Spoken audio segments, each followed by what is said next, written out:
At exactly 2:08 p.m., the room went cold. Jasmine Crockett opened a red-sealed folder and said, "You call it a hearing. I call it an autopsy of American justice." Then she turned to Trump and called him a walking graveyard of silenced names and unprosecuted crimes. The room stopped breathing. Even the lights dimmed. What did she just resurrect from the shadows that someone risked prison to keep buried? Stay with us. This is a story worth every second of your time. The Capitol didn't sleep that night, not really. Beneath its towering marble dome and polished oak doors, cameras were being wheeled in, cables duct taped to history, and security dogs sniffed every chair like justice had a scent they'd been trained to detect. But just before sunrise, as the Washington mist clung to the windows of Hearing Room C, Jasmine Crockett walked in alone, silent, and 5 hours early. The room should have been dark. It wasn't. One overhead spotlight buzzed weakly, flickering like it couldn't decide if this was a stage or a crime scene. Jasmine paused. Her heels echoed too loud against the tile, like the building itself was listening. There was no gavel, no other member of Congress, no press yet. Just the haunting hum of something waiting to happen. She reached her seat at the far left end of the horseshoe table, the one reserved for subcommittee chairs. That chair had been empty during the last 3 hearings. It wasn't supposed to be hers today. But this morning, someone made sure it was. She sat down and froze. Tucked neatly beneath the microphone base was a folder. Red, thick, unlabeled, no seal, no initials, no legal watermark. It hadn't been there yesterday. Jasmine hadn't brought it. And no one in her office had clearance to leave documents without record. She looked up instinctively, as if a camera might catch the setup. None were pointed at her. "Not yet, Eileen," she whispered, barely audible. Her aide, no more than 25, poked her head into the chamber from the back door. "Yes, Congresswoman, did you leave anything on my desk this morning?" Eileen shook her head. Her eyes landed on the folder. She paled. "I don't like this," she said. Voice brittle. Neither did Jasmine. She opened the folder slowly, expecting copies of a proposed bill or last-minute procedural notes. What she found instead made her gut twist. A full transcript, timestamped just 12 days ago, labeled confidential, unauthorized interview, Doge subject, Ghislaine Maxwell interviewer, Todd Blanche. Blanche, the man who used to defend Trump in court. Now the Deputy Attorney General of the United States. The document detailed a private interrogation between Blanche and Maxwell conducted without prior notice, outside formal procedure, and without any attorney present on her side. Jasmine's eyes scanned the first few lines, heart-pounding. Maxwell claims she was promised post-sentencing leniency in exchange for clarity on compromising materials. Names listed on a secure political intelligence ledger. International associates. Sealed tapes. Redacted communications with former elected officials, one of whom currently holds presidential candidacy status. Jasmine blinked. Her hands trembled, but her jaw locked tight. "They want me quiet," she muttered. Her voice barely cracked the room. She ran her finger along the last line. Someone had scribbled in black ink at the bottom of the last page. "This must not be aired." She looked around again. The walls felt tighter now, like they were closing in, waiting to see what she'd do. A chair that should have remained empty had just become the eye of a storm. Her phone buzzed. It was from an unknown number. "Don't read it aloud." "Not today." Jasmine stared at the screen, then at the folder, then at the seat across from her. Trump's, reserved, pristine, untouched. And suddenly, the room felt like it was wired to explode. Why would the DOJ question a convicted sex trafficker after 4 years, unless someone wanted the answers to be rewritten? Jasmine didn't move for 90 seconds. She just stared at the folder, its contents pulsing in her hands like a live wire. Names had been redacted, of course, but whoever left this didn't redact them well. She could still see faint outlines beneath the blackout ink, handwriting, initials, code names. Then, tucked into a crease near the back cover, a sticky note, handwritten in a thin, feminine scrawl.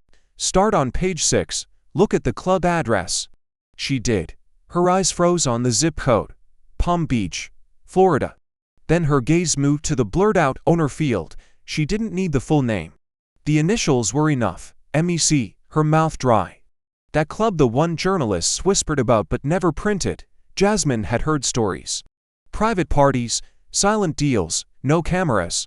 The same club Trump had once praised as the safest place in Florida for powerful men to think clearly. And buried in this transcript were donation records. Her fingers tightened.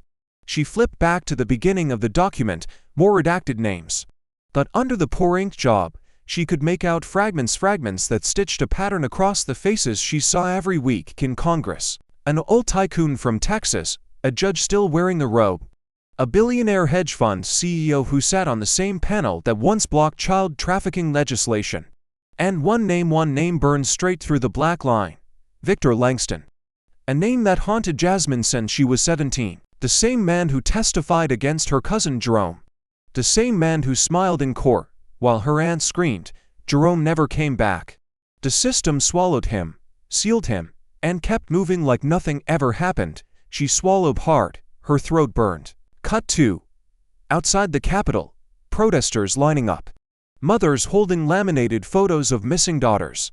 Survivors holding signs that read, "She was 14, he was 64, and another.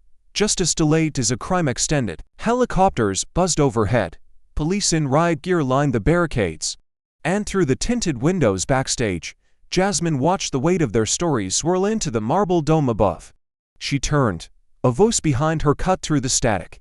Ana Rivera, national host, uncheckable voice. Fox once called her to Latina to moderate.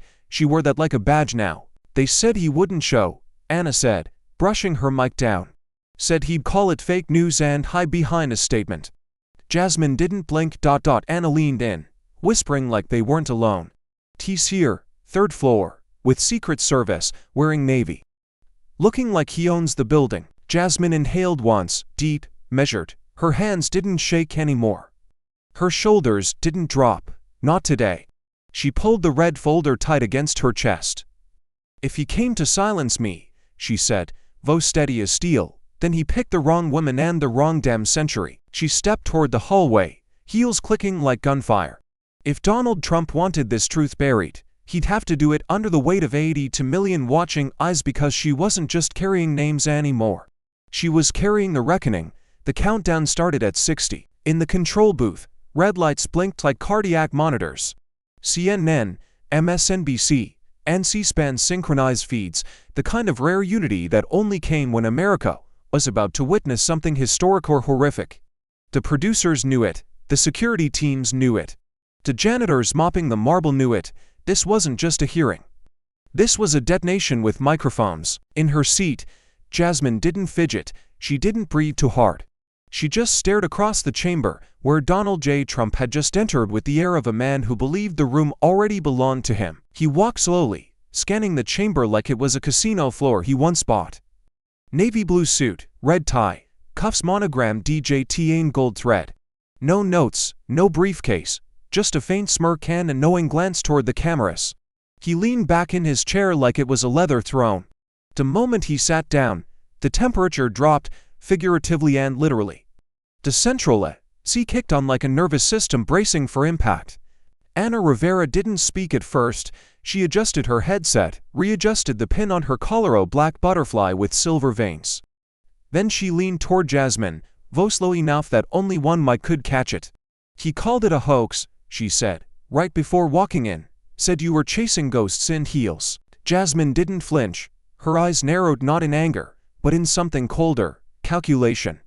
Trump was whispering to his lawyer now, grinning like a man about to deliver a monologue, but Jasmine was already ahead of him. She flipped the switch on her microphone, the red lead glowing like a warning flare. She leaned in, measured, lethal.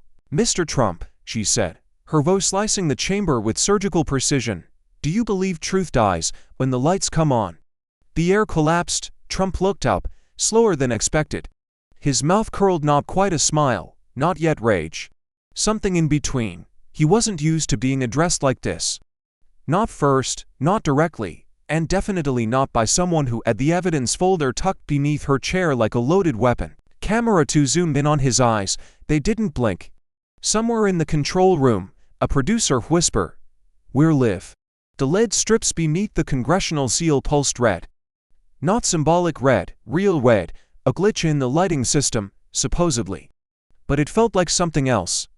Like the walls themselves were warning everyone in the room, this isn't just policy anymore. It's war. Jasmine didn't move, she didn't look away.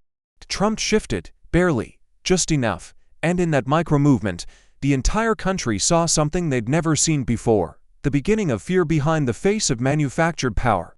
The cameras were rolling, but no one was ready for what she was about to say next. Trump didn't wait for the first question. Before Jasmine could even touch the mic again, he leaned forward, hands steepled, voice controlled, eyes gleaming with that old showman venom. "This hearing is a total distraction," he said, loud enough to echo across all 3 LEV networks. "A circus, a disgrace to the American taxpayer. That folder in front of you, that's not evidence. That's deep fake trash cooked up by desperate Democrats and board interns." Gasps fluttered across the chamber. Some aides glanced toward the gallery, unsure whether to step in. Jasmine didn't move. Her fingers slid calmly across the folder's surface, peeling it open like she was unsheathing a blade. She didn't look at him when she spoke. She read, "Entry 5B17, interview time stamped 1403, name, Edward K. Lyle, former CEO of Lockridge Securities. Pled guilty to obstruction of justice, 2019, pardoned by Donald J. Trump, January 20, 2020. Trump's smirk stiffened. Jasmine flipped the page. Entry 5B18, name, Charles D. Mavis, major GOP donor. $4.2 million to 3 PACs tied to the 2024 campaign. Also listed in sealed ledger from Epstein case materials, labeled witness avoidance." The room held its breath. Trump cut in, barking, "This is political theater. You're trying to smear innocent men who—" She raised a single finger. The silence dropped like a hammer. Jasmine looked up at him for the first time since the broadcast began, her voice razor sharp. "You're not here because of politics, you're here because justice knocked and you thought your money would answer the door." Trump blinked, camera 3 zoomed in, his jaw clenched. The gallery behind him went eerily still, even the reporters on the mezzanine, trained to keep their reactions neutral, leaned forward. Jasmine continued, voice slow and steady like she was lighting a fuse with every syllable, "You told the country this was fake. So tell us, Mr. Trump, was the pardon fake too? Was the campaign money fake? Or just the part where their names showed up in a sealed DOJ file your former attorney signed off on 12 days ago?" Trump's knuckles whitened on the edge of the desk. CNN cut to a split screen, Jasmine on the left, folder open like a blade. Trump on the right, visibly shrinking behind a fortress of indignation that no longer held. She flipped another page, the redacted name beneath wasn't redacted well. Another thread, another match about to spark. And then she stopped, looked straight into the camera. The public was never supposed to see these pages. And they certainly weren't supposed to hear them read aloud by me. A pause, one heartbeat. "So let me ask you, why did the Department of Justice bypass every clearance protocol to question Ghislaine Maxwell alone in a locked room with your former lawyer sitting across from her? And no transcript in the official record?" The air cracked like a snapped wire. The screen faded to commercial. And every American watching knew. Whatever this was, it wasn't just a scandal. It was a fuse already burning through the floor of the Capitol.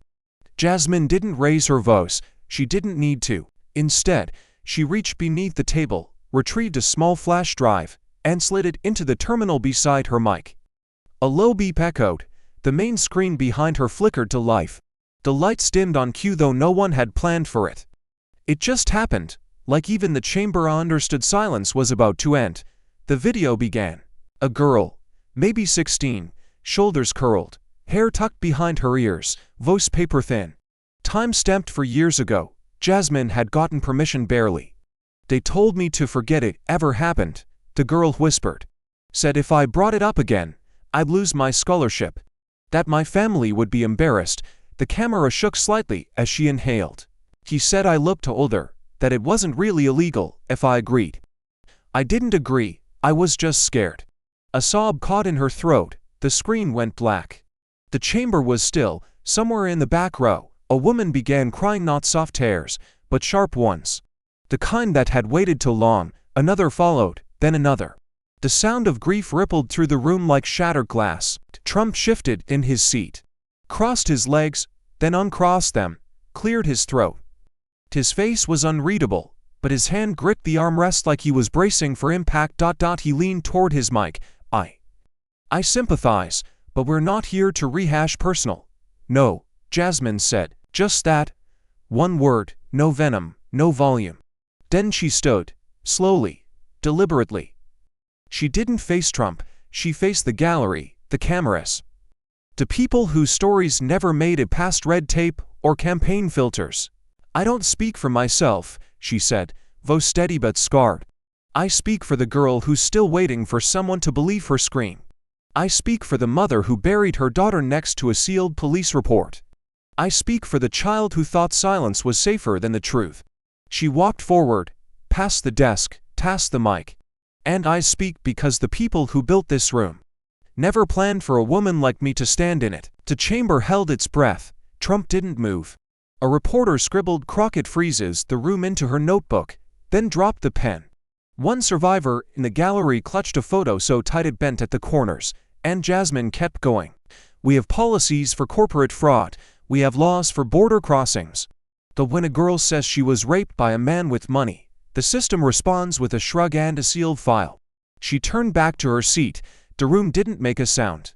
If that's justice, she said quietly, then this government has no right to speak of freedom.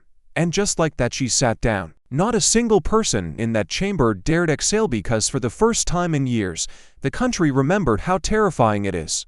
When the silenced finally start to speak.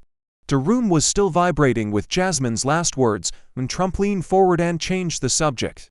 Let's talk about real problems, he said, shifting in his seat, his voice louder now, trying to reassert dominance like a dog barking over thunder.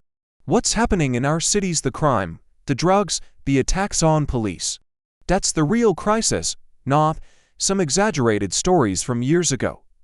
There it was, the pivot, classic political damage control, and just like that, the ghost of every silenced girl in the room was replaced by headlines Trump had rehearsed for years, except this time, it didn't land. Because as soon as the words "crime in cities" left his mouth, CNN's chyron at the bottom of the screen updated in real time. FACT check, national crime rates decline for third year. DOJ report contradicts Trump claim. The area in the chamber didn't shift. It sharpened. Trump didn't notice at first. He kept talking. Look at Chicago. Look at Baltimore, LA. Mr. Trump, Jasmine said. He paused. She leaned in. Slow, deliberate, the kind of movement that doesn't come from emotion but from precision. You're not afraid of crime, she said, her voice ice. You're afraid of accountability, especially when it doesn't look like you.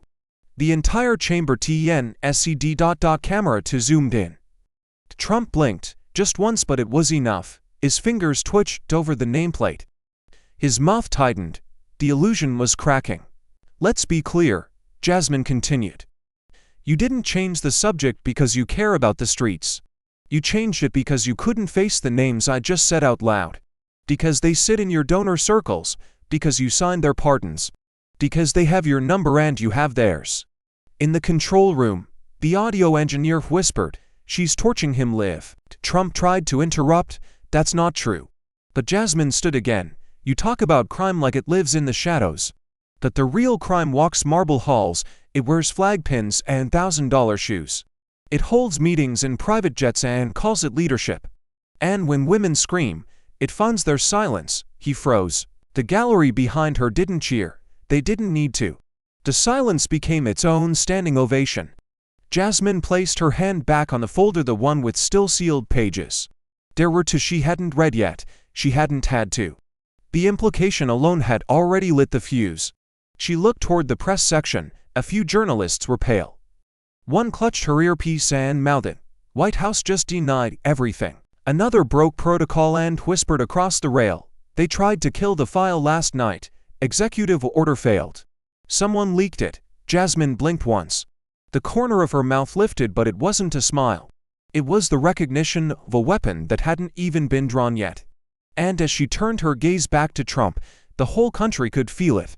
If what she'd already revealed had cracked the glass, whatever was still in that folder was going to burn the building down.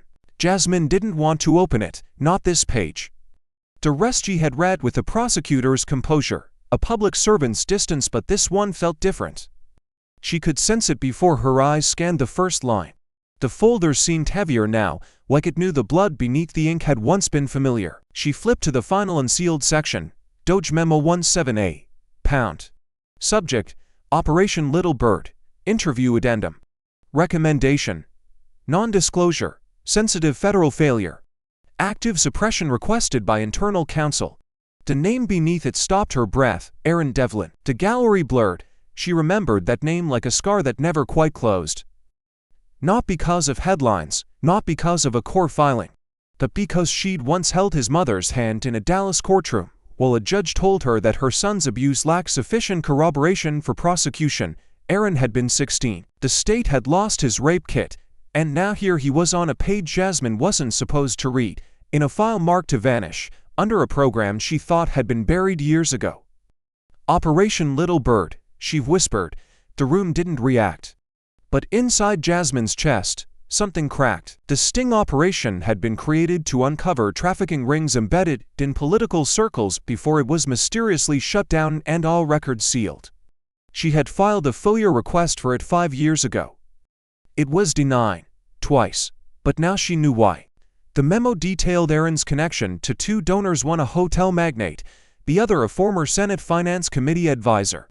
Both had flown with him to fundraising retreats, both had NDAs. Both had donated over $6 million across 2 presidential cycles. Aaron had testified, off record, alone. And then he disappeared. No press, no inquiry, no follow-up. Just a digital ghost and a grieving mother who stopped answering her phone 2 years ago. Jasmine closed the folder, not fully, just enough to breathe. She looked at Trump. He didn't speak. But something in his eyes, cold, clinical, unreadable, said more than words ever could. He knew the name, that was clear. He didn't flinch, he didn't look surprised. That was the part that made her stomach turn. She stepped forward again.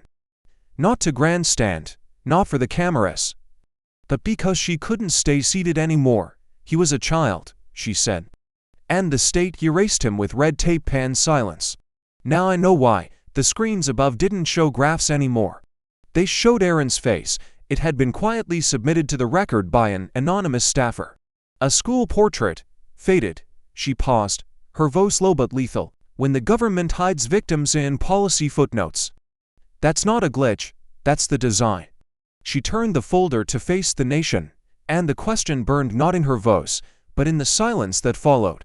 What if silence wasn't just complicity, but official policy? Bought and signed in the name of power. He finally broke the silence, not with an answer, but with an escape hatch. This isn't about me, Trump muttered, lips tight, posture stiffening as he leaned into the mic with a forced chuckle. This is about protocol breakdowns, about legal overreach.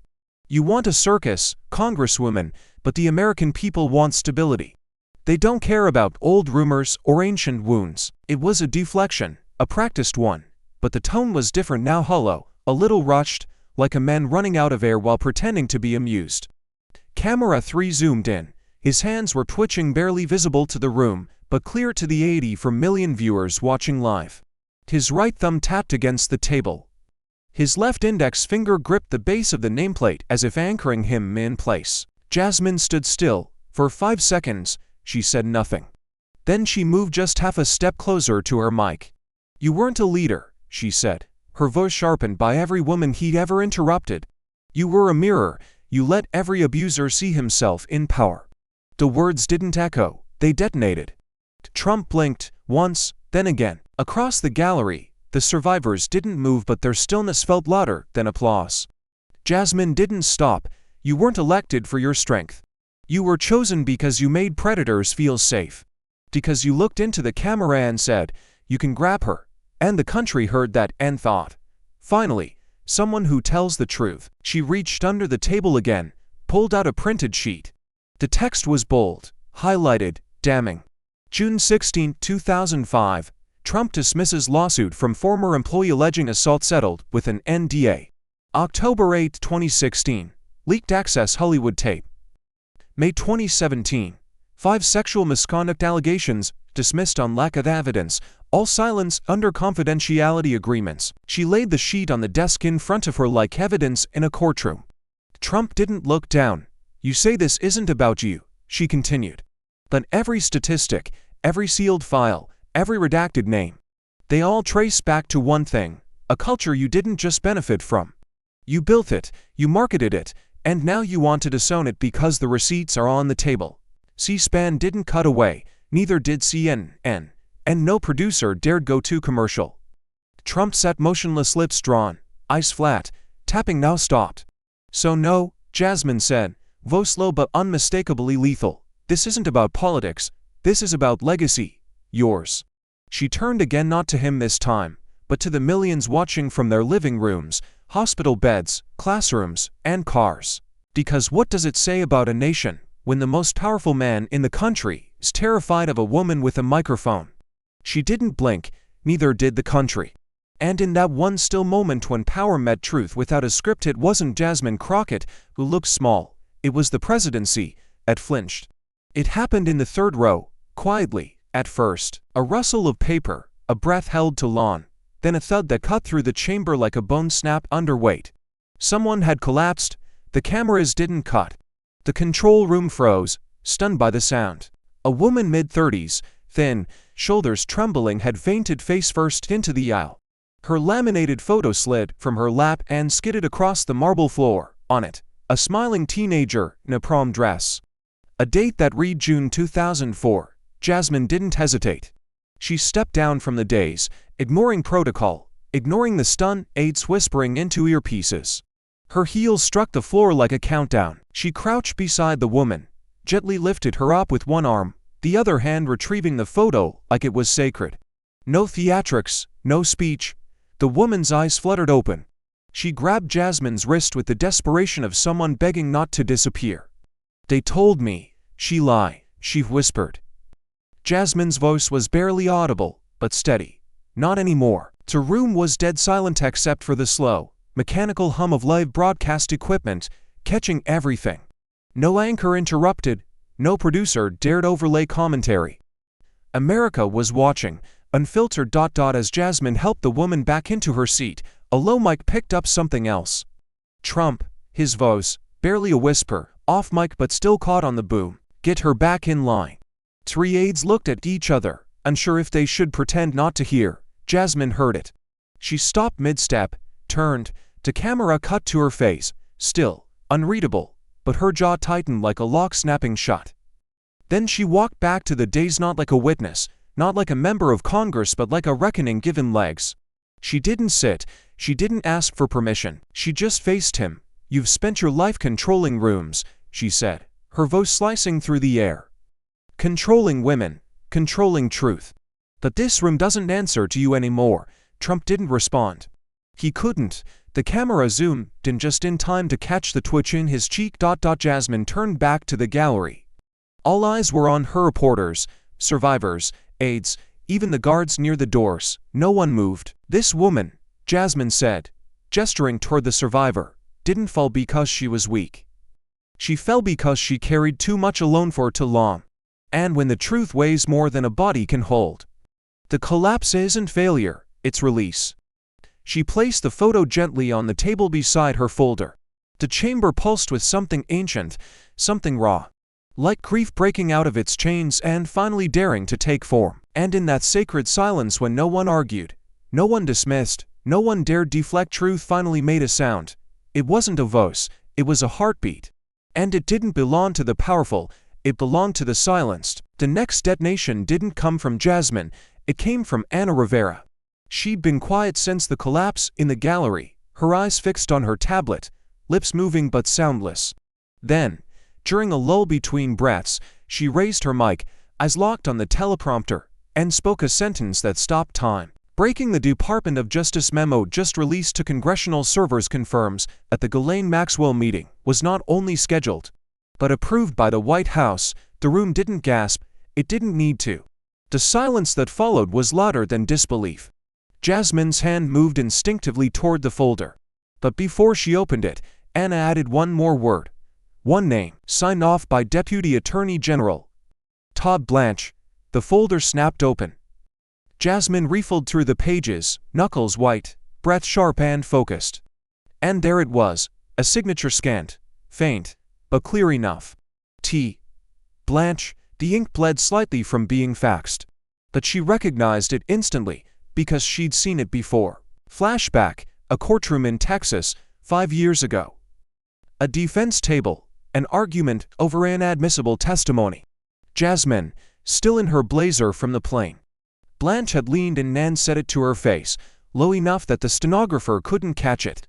"You're too emotional for federal work. You should try local advocacy, less blood." That sentence had lived inside her spine for years. Today, it became fuel. She looked up at the camera, not at Blanche.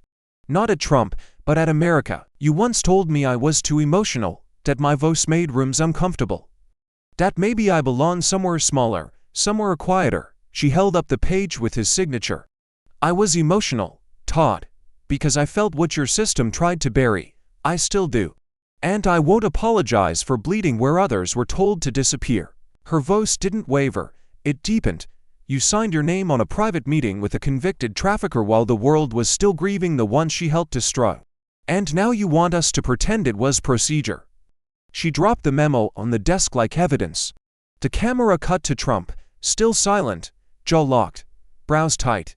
He wasn't just losing ground now, he was watching it vanish beneath him. You can redact names, you can shred papers. But every time you sign your name to silence, someone else finds the courage to read it aloud.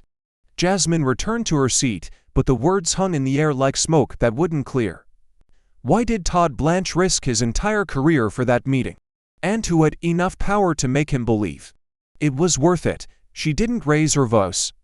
She didn't have to. Jasmine Crockett reached beneath the mahogany desk and pulled out a laminated chart, the kind you'd see in war rooms, not congressional hearings. She held it up with both hands, like it weighed more than paper. Like it carried names that had once belonged to living people. "This," she said, "is the original DOJ facility map circulated internally during the federal investigation into Jeffrey Epstein's network." Cameras zoomed, eyes narrowed. Each dot, she continued, represents a facility or confirmed survivors were processed, moved, or, in some cases, disappeared. But it wasn't the dots that stole the room's breath. It was the lines, red pen, thick, angry strokes cutting through certain names: private transport hubs, juvenile shelters, luxury rehab centers. At least 14 redacted facilities, slashed like someone had tried to scrub them from memory. But the ink was still visible beneath, not erased, just buried. Jasmine turned it toward Trump, didn't say a word. Just let him look. The camera cut to his face. He didn't blink. This wasn't redaction, she finally whispered. This was erasure. CNN's chyron changed instantly. Breaking. Crockett reveals erased DOJ map facilities linked to Maxwell network. But inside the room, it was still silent, the kind of silence that only arrives when everyone knows exactly what they're looking at, but no one dares say it out loud. Jasmine ran her finger slowly across one line: an airstrip in Palm Beach, circled twice, then crossed out. This name was removed 2 days after a phone call between DOJ Deputy Blanche and the president's legal team. The facility was shut down for routine restructuring. No audit. No press notice, no survivors found. She let that hang. What kind of system has time to cross out locations before it has time to rescue the girls inside? Trump leaned forward now, elbows on desk, jaw clenched. But he didn't speak, his hands were shaking again. The same twitch from earlier now visible on C-SPAN, MSNBC, and CNN, all broadcasting live. Jasmine laid the map flat on the desk and looked straight into the lens. This wasn't bureaucracy. It wasn't a clerical oversight.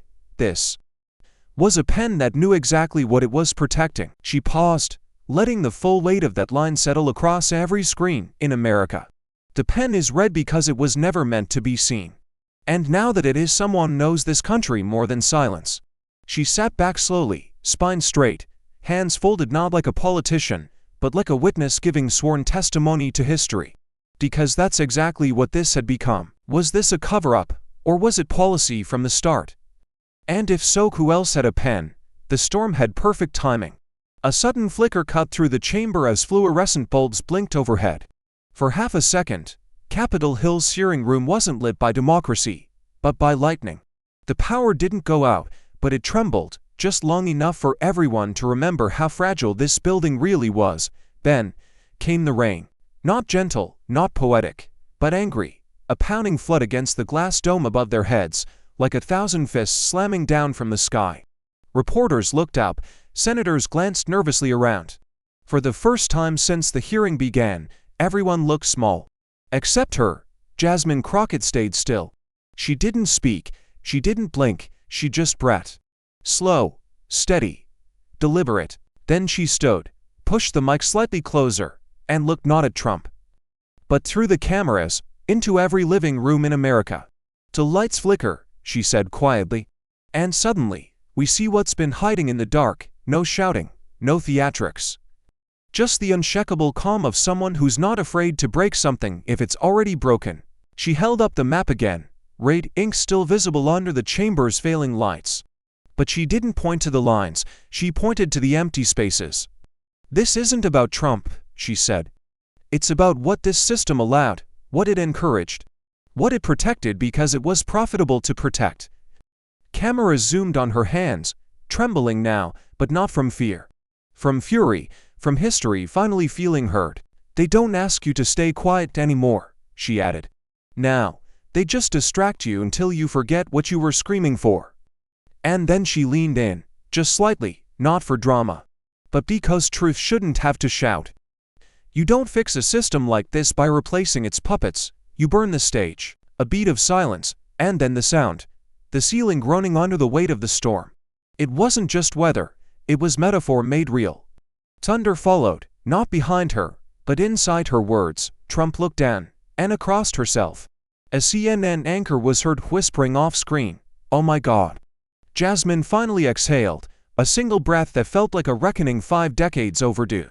She didn't give them comfort, she gave them a mirror. And as the thunder rolled above, her voice returned once more. Low, sharp, final. "So tell me, America. Would you rather be comfortable or conscious?" The folder had always felt heavier than it looked. Even now, Jasmine could feel its phantom weight on her lap, even though it had been opened, dissected, and broadcast to 90 million Americans. But long before the storm broke, before the room gasped and redacted names bled under the cameras, there had been a moment. A whisper, a plea. Eileen Rivera's hand, firm on Jasmine's wrist. "Don't open it yet, please." Jasmine remembered how tightly Alina held her arm in the hallway just minutes before the hearing began. Not out of fear, but something older, deeper. The kind of fear that doesn't make you tremble. It makes you shrink. Jasmine had seen it before.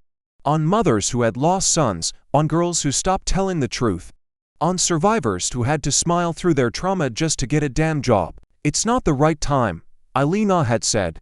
"They'll twist it. You'll lose everything." But Jasmine saw something else in Alina's eyes, a secret, no, a sacrifice. And then it came out, barely audible through clenched teeth. "My brother's still in IC custody. He didn't even get a hearing." Silence. The kind that doesn't echo, it accuses. Jasmine had promised to help him months ago. She remembered the file, the prayer beads tucked inside, the photo of a boy who barely looked 17. He'd been detained after defending a coworker from an abusive employer. No charges, no trial, just vanished. Now Jasmine was about to detonate something that could bring the whole system crashing down. And the shrapnel wouldn't stop at Trump. It would cut through the people she'd sworn to protect. People like Alina, people like Alina's brother. "I carry so many stories," Jasmine whispered to herself as the gavel hit with that morning. "But I only get one voice." She still opened the folder. Because silence was no longer a shield. It was a contract, and she was done signing it. Back in the present, Jasmine sat in a side room during a recess, the rain still gnawing at the Capitol windows. Alina hadn't spoken since the hearing began. She just stood in the corner, arms crossed, eyes rimmed red. "You didn't listen," Alina finally said. "I did," Jasmine replied, "but I listened to all of them." A pause. Then Jasmine added, "And maybe that's my curse. Maybe I'm not supposed to win this, maybe I'm just supposed to scream loud enough. So the next woman doesn't have to." Alina didn't answer, she just turned away. And cried without sound. Jasmine stood to leave. But before she reached the door, she glanced back once, her voice low, cracking but certain. How many voices, she said, does it take before one becomes a weapon? Thunder answered, and this time, it sounded like footsteps. The hallway outside room 117 was quiet. Too quiet for the storm Jasmine had just unleashed. Inside the chamber, a survivor had fainted. Outside, whispers moved faster than press releases. Jasmine needed air. Instead, she got an offer. He appeared as if conjured from the walls, not a politician, not media. Something in between. A man who never spoke into microphones, only into ears. His face was calm, his suit too perfect, his smile already guilty. He handed her a manila envelope. You've made your point, he said, and some people respect that. There's a chair opening on oversight next month. It's yours, if today ends here. She didn't blink. Today, she asked. No one's asking you to lie, he said smoothly. Just stop reading. Let the DOJ conclude its internal review. Let America move on. You get your power, they get their quiet, everyone wins. He smiled, like he'd just saved her from a fire. What he didn't know was, she had already walked into the fire. And brought the matchbook. Jasmine didn't speak. She took the envelope, turned away. Cameras were still rolling inside the hearing room. Staffers buzzed nervously. And yet somehow, a lone trash bin near the edge of the hallway had never looked so final. She walked up to it, slow, deliberate, one step for every woman told to compromise her truth. One step for every father who told her, don't make noise, baby, it'll cost you.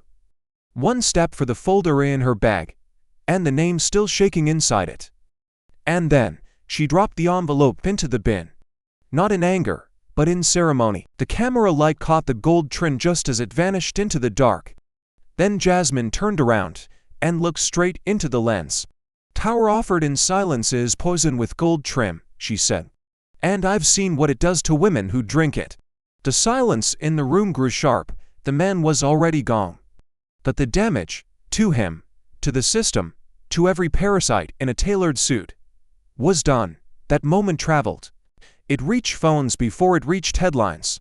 Replayed on live streams, stitched into thousands of clips. Her hand, the trash bin, the voice, and suddenly, the question wasn't, did she just throw away her career? It was, what kind of world are we living in? When truth has to fight power in a hallway, Jasmine didn't wait for applause. She walked back toward the chamber. Toward the red folder, toward the storm. And as the door closed behind her, she didn't flinch at the flashbulbs. Because when a woman refuses both silence and survival, that's when the room truly panics. The hearing room felt like it was holding its breath. Jasmine had just torched a quiet bribe on live TV, and the ripples hadn't even finished traveling when it happened. 11:17 a.m. Eastern. 3 cameras from CNN, MSNBC, and CSPAN blinked at once. Audio snapped. The lights above the Capitol flickered, and then vanished. Static, black, silence, 20 seconds. That's all it was, but to a nation watching live, it felt like a breach in reality. News anchors froze, social feeds exploded. People tapped screens, thought their TVs had crashed. But it wasn't just them. The whole damn feed went dark. For 20 seconds, the voice of accountability vanished. In DC, technicians scrambled, producers cursed. A junior engineer at MSNBC whispered what nobody wanted to say. It wasn't a fault, it was a trigger. Then suddenly the feed snapped back. No countdown, no apology, just an image. Jasmine Crockett, still standing, still speaking. As if the darkness never interrupted her, as if she had never stopped. Her voice returned mid-sentence, but what she said felt like the closing line to a sermon never heard, and a war never finished. We are not afraid of the dark, we were born in it. The words didn't echo, they rang, like steel dropped on marble. Like a reckoning finding its mouthpiece. Her gaze didn't waver, her body didn't shake. The podium light above her, now the only one still on, framed her like a single flame in a cavern of stone. Behind her, congressional aides whispered. One was on the phone. Yes, she's fine. No, we don't know if it was internal or external. Yes, she kept talking, because Jasmine knew. She knew power doesn't always scream, sometimes it just disconnects. And this wasn't the first time someone tried to silence her mid-truth. It wouldn't be the last, but now the whole country had seen it, felt it. The metaphor became real, a woman fighting corruption on the floor of Congress, and the lights went out. You couldn't script it better if you try, and maybe that's what scared them most. The silence after the blackout wasn't filled with chaos. It was filled with something worse, clarity, because the moment America saw that black screen, they understood. This wasn't just a debate. It was a system trying to unplug the story before it could finish its sentence, and Jasmine, she finished it anyway. Was the blackout just a glitch, or the most desperate move yet by a system losing control of the narrative? Because if truth is light, then someone just tried to blow the fuse, and failed. The power had just come back. Jasmine Crockett still stood beneath the single working spotlight, eyes steady, words sharper than scalpels. Cameras resumed, millions leaned in, and somewhere in the control room, an engineer half distracted, half panicked forgot to mute mic channel 2. That mic belonged to Donald J. Trump. The room wasn't fully settled yet, aides were moving, phones vibrating. Whispers still clung to the air like smoke. And then a voice, his voice, "She regret this when we're done." 3 seconds passed before anyone realized what just happened. For seconds before it reached live broadcast, by 5 seconds, it was already viral. The words hadn't come through a speech, not through prepared remarks, but through a bitter, off-mic threat that the whole world heard. Jasmine froze. She turned slowly, like a storm watching the fool who dared speak its name. Her heels clicked once on the marble floor, twice, then she stopped, halfway between the podium and Trump's chair, and looked him dead in the eye. A pause, no anger in her face. Just something colder, cleaner, conviction. Then, she turned to the camera, and looked straight into the lens as if looking into 87 million American homes at once. "You don't scare me. You echo a system that's collapsing. And I'm holding the first match." Silence. But not empty silence, charged silence. CNN's chyron immediately changed. Hot mic. Trump threatens Crockett during live hearing. Trump's face contorted into a flicker of realization, then fury. His legal team leaned forward. Aide to his right whispered. The mic was live. Another whispered. "It's everywhere now," and it was. Clips posted, hashtags trended, late night anchors interrupted mid-monologue to replay it in real time. The phrase "when we're done" started appearing on posters, shirts, signs. Back in the room, Jasmine didn't move, didn't blink. She let the silence sit like a blade between them. Because now it wasn't just political, it was personal. And Trump, who'd always controlled the room by volume, by fear, by spectacle, had just been reduced to a whisper that betrayed everything. A whisper of retaliation. A whisper of power losing control. A whisper the whole country heard. He looked around the chamber, searching for someone to regain his momentum. But for the first time that morning, even his allies looked away. Jasmine stepped back to the microphone. She didn't raise her voice. She didn't need to, because the truth had just spoken through his. When power tries to whisper in the dark, what happens when the mic stays on? Because the louder you rise through fear, the harder you fall through your own echo. The chamber had just begun to steady after the mic scandal. Whispers still cold under marble arches, the word collapse had started to trend. Jasmine hadn't moved from the podium. Then a voice broke the stillness, shaky but resolute. "Congresswoman Crockett, may I speak?" Gasps rippled across the room. From the second row, a young woman stood, no nameplate, no title. Just a scar on her left cheek, and a folder clutched so tightly it bent at the corners. Her name, whispered from aides, passed like a rumor. Emily, 19, survivor, former ward of one of the redacted facilities on Jasmine's map. Cameras zoomed, journalists froze mid-typing. Jasmine turned slowly. She didn't ask protocol, didn't look at the chair, just stepped aside, off the record, off the rails, but on the side of truth. Emily took the microphone. "I'm not here because I want justice. I'm here because I survived what justice ignored." The room was deathly silent. "You're not the reason I stayed alive, Ms. Crockett." She looked down, breathed. "But you are the reason I believe truth still matters." A soft tremor ran through Jasmine's hands. Emily opened her folder. Inside was a crumpled intake form, age 11, with "Do not pursue" scrawled in red marker across the corner. "They said I was confused. that my file had inconsistencies, so they erased me. She turned to Trump, who sat stone-faced. You smiled on TV while we screamed into walls. One camera caught a single tear rolling down Jasmine's cheek. Emily's voice didn't rise, it cracked. And somehow, that made it louder. This country taught me pain was paperwork. That girls like me go missing before we get believed. She looked at Jasmine, but then, you spoke. And I wasn't invisible anymore. Then silence, even the air seemed to stop moving. Reporters didn't breathe, flashbulbs didn't dare blink. Jasmine stepped forward, placed her hand gently over Emily's on the podium. Their fingers locked, not like politicians and constituents. Like soldiers who'd survived the same war, on different fronts. Jasmine whispered, "I'm sorry it took this long." Emily nodded once, and walked away. Not trembling, not broken, walking out like someone who finally left the basement with the door wide open. The room stayed silent, no rebuttal, no redirect. Just the echo of a girl who lived through hell, and still chose to speak. When justice rises from the floor instead of the podium, the powerful don't get to respond. They get to listen, because that day, a victim didn't just speak. She rewrote the hearing. The room was no longer a chamber, it had become a graveyard of illusions, where power used to sit proud and untouched. Now trembling beneath its own reflection, Emily had just left the podium. Her last words still rang through the congressional air like the aftershock of a scream. And Jasmine Crockett, unmoving until now, stepped forward. No notes, no script, no shield. Just one woman, bloodshot eyes, voice roughened by truth, standing between a nation and its silence. She looked around the room. You wanted to know what justice sounds like. It doesn't come with applause, it doesn't come in press releases.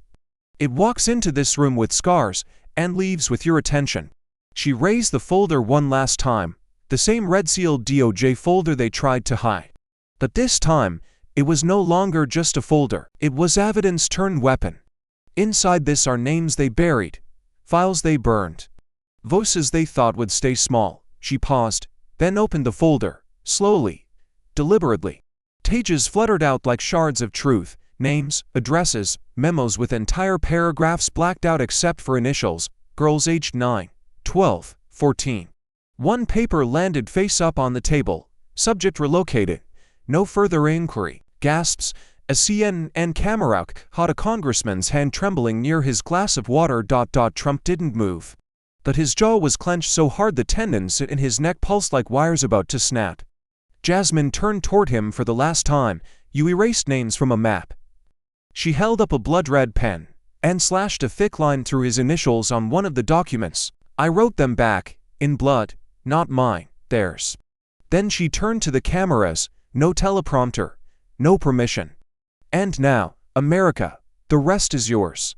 The room didn't erupt, it didn't cheer, it froze. Like the moment before thunder, and somewhere, beyond that marble shell of Congress, in living rooms and phones and subways across America, millions were already leaning forward, because this wasn't just testimony anymore. It was transfer of weight, from her hands, to ours. Will you remember this moment, or let your silence become the next signature on their cover-up? Because in the end, truth didn't need permission to speak. It just needed someone brave enough to stop asking. She didn't flinch when the Capitol door slammed shut behind her. Because what waited outside ... was louder than any gavel. The first thing Jasmine heard wasn't cheers. It was breath, a collective inhale. Tens of thousands packed shoulder to shoulder behind metal barricades, their faces tilted toward her like sunflowers to light. Some held signs, some held children, some held photos of names she'd just read into the congressional record. Names the system tried to bury with silence and paperwork. And then, from the front row, a woman stepped forward, trembling. No security stopped her. Jasmine didn't move. The woman reached out and pressed something into Jasmine's hand, a candle. It was short, nearly spent, flickering wildly. Melted wax ran down the sides and onto Jasmine's palm. The woman whispered, "My sister, she was on the plane, you said her name." Jasmine lit the wick with a lighter. Someone passed forward from the crowd. Then she stepped off the final marble stair, and the crowd parted like a sea. No speeches, no cameras in her face. No lawmaker entourage, just her, and the flame, walking. And then, from somewhere behind a barricade, a voice broke out. She speaks. A second later, a roar. We fight. Again, she speaks. We fight. The chant took over the plaza, like a heartbeat growing louder with every step she took. News anchors on rooftop cameras could barely talk over it. Helicopter shots showed a flood of humanity spilling down the Capitol steps and into the streets, candles rising like stars from every hand. Someone tossed a red folder into the air. Another unrolled a giant printed map with erased names now filled back in with marker. Jasmine passed them all without breaking stride. Her face was calm, but her eyes burned. At one point, a young girl, no older than 10, slipped under the barricade. Jasmine saw her and stopped. The crowd gasped, security tensed, but Jasmine just knelt. The girl held up a crayon drawing. It was Jasmine, standing with a candle in front of a blacked-out Capitol. The girl said, "Mom said heroes don't always wear capes." I told her. They wear red folders. Jasmine smiled for the first time all day. She tore a strip from her own hearing transcript, wrapped it gently around the girl's crayon, and whispered, "Write your name where they erased it." Then Jasmine stood and kept walking. A man in a suit threw a folder at her feet. Another tried to shout her down from the sidewalk. But the crowd didn't flinch, because this wasn't politics anymore. This was testimony, turn movement. What if justice was never born in courtrooms, but in the moment a nation finally refused to look away and walked behind a woman holding fire? The candle was still burning. Jasmine sat alone in a dark office 3 blocks from the Capitol, the crowd now a distant pulse behind glass. Her blazer was soaked from the rain, her heels discarded by the door, her hands shaking ever so slightly. On the table in front of her, a single, folded piece of paper. The ink had smudged in places. She remembered writing it the night before the hearing, after midnight, when even the streetlights outside had dimmed like the city knew something dangerous was coming. She didn't write it for anyone else. Not for the public, not for the press. It was addressed only to herself. She unfolded it, hands trembling slightly, and read the words out loud. "One last time, if I don't make it out of that room." Her voice cracked, but she kept reading. "Tell the truth anyway. Tell them I knew what it would cost, and I went anyway. Because silence isn't safety, it's surrender dressed in pearls. If I fall, let them know I chose the fire over the cage." Jasmine paused. There was no applause, no chant. Just the low hum of a wall light and the sound of her own breath, like a heartbeat outside her chest. She held the paper over the flame of the candle, and waited.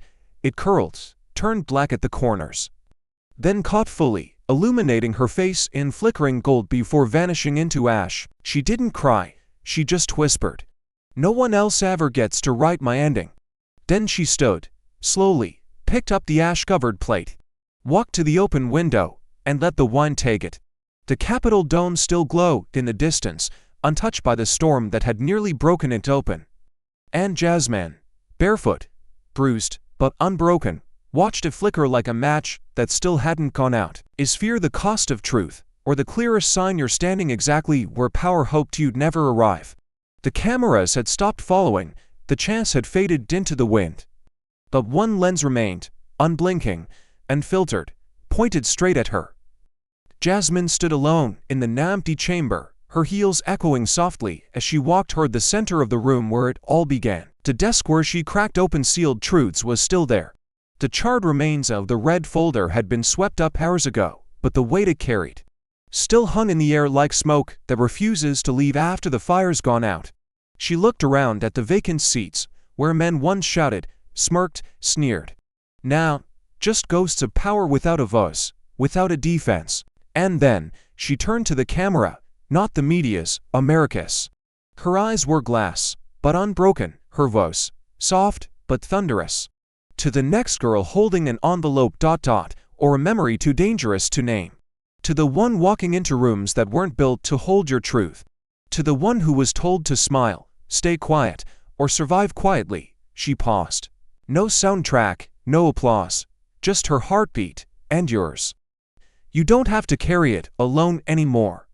Her fingers curled into a fist. We've got you now. And this time, the silence doesn't win. She stepped back. And for the first time in 3 hours, the room was completely still. Then came the final image. She placed a single photograph on the desk, a girl no older than 10, holding a sealed folder with trembling hands.